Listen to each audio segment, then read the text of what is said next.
Welcome to another episode of Life and Whiskey. As always, I'm Jordan, and hopefully you guys are noticing a little bit of new ambiance here. You see something a little bit different. This is my new bar. I just built this. That's why I've been absent from YouTube for the last 2 weeks, although I only got a handful of subscribers at the moment, so I doubt too many people really missed me, but that's okay. I've been building this bar. It took me a week and a couple of days, and I think it turned out amazing, and it cost me about $200. So this video, I'm going to do a quick review. We are going to look into Sazerac Rye, and then following that review, I have a bunch of video footage that I took of the build of this bar and this side table here that I built, and kind of this whole new space that I built down in my basement. And that's what I'm going to play as a video next. And so this particular video is going to be fairly long. I think the edited clips is already like 28 minutes, something like that. And so this review, add on another 5 or 10 minutes, and that's where we're going to be. But you'll get to see, I won't say step by step, but you get to see all the intermediary steps that I took to build this bar, and how it all turned out. I think it looks gorgeous, and I hope that I can enjoy it with some friends in the near future. And yeah, if you guys are interested in how to build it, you can see in those video clips kind of the structure and what it is that it all took. But yeah, if you're curious, check out the rest of this video. If not, just stick around for the whiskey review. As I said, we're going to look into Sazerac Rye. Was able to pick this up for $23.09 here in Wyoming. It's a straight rye, and it's produced by Buffalo Trace. It is at 90 proof or 45%. It's a well-known rye. Sazerac, there is a mixed drink called a Sazerac that you can get down in New Orleans, that is based off of this brand name.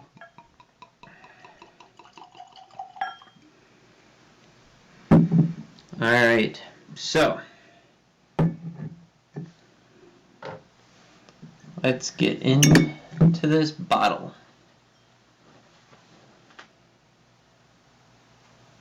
Now the nose is kind of interesting because it is definitely a Buffalo Trace product.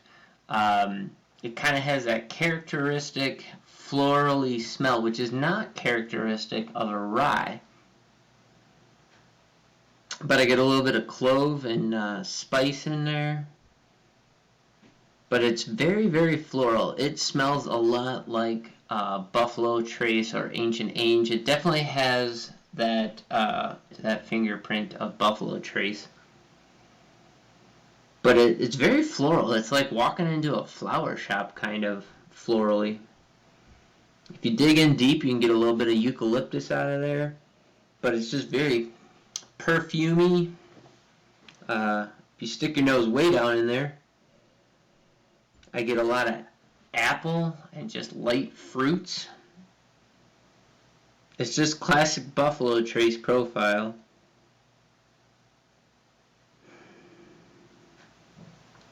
Yeah, it's got a very, very nice nose, but it's not. I don't get any of that black licorice or spice that you normally smell coming from a normal rye.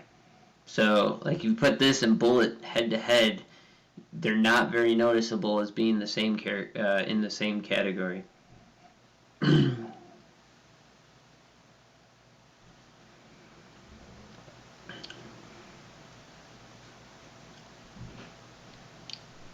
It's very interesting. So I get a little bit of spice up front, and then it kind of smooths out and it gets kind of creamy and rich, kind of in the middle there. And it follows a very bourbon characteristic profile, where you got like these fruity notes, these fruity middles that are very well developed. I would call this, and a lot of people have said it before me, that this would be a good rye to introduce a bourbon drinker to. Especially if they're fans of Buffalo Trace or Four Roses or products similar to that, to go into this, you would not know that you're going into the rye category, I would say. This presents more like a bourbon than it does as a rye.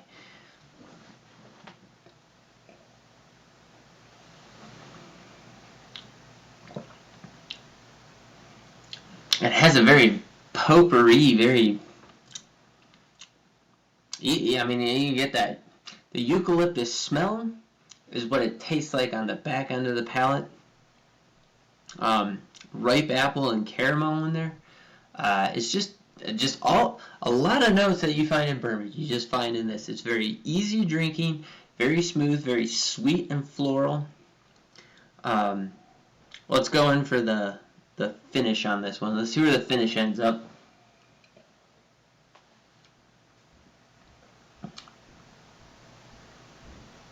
It's a very nice transition working its way to the finish. When you get there, it comes off as this like caramel sweet and some spice. Just a very, very slight barrel tannin, just a little bit of a barrel note to it. Not a whole lot. The finish is underlain with a sweetness that's very appreciable. Appreciable? I don't know if that's a word.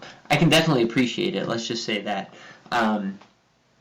But yeah, for $23, this is pretty good stuff. I have to say, if I'm reaching for a rye where I really want to know that I'm drinking rye, this is probably not going to be it. I'm probably going to lead towards Pendleton 1910, Bulleit Rye, or Redemption Rye, I would say.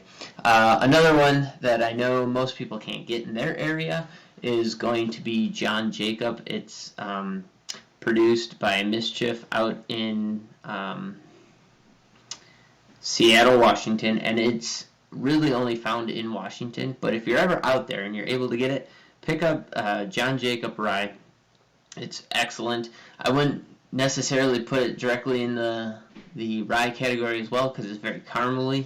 And it's just altogether different, but it's very, very nice. But this is, if I don't know what I want, whether I want a bourbon or a rye, this is where I'm going to go, right? So it's not classic rye, but it's a very nice rye. As I said, $23.09 here in Wyoming. Please let me know in the comments below what you can find it for in your area and any other comments you might have regarding Sazerac, what your experiences are with it. Please make sure you like and subscribe to the channel and stay tuned for more good things to come. Thanks very much. Have a great day.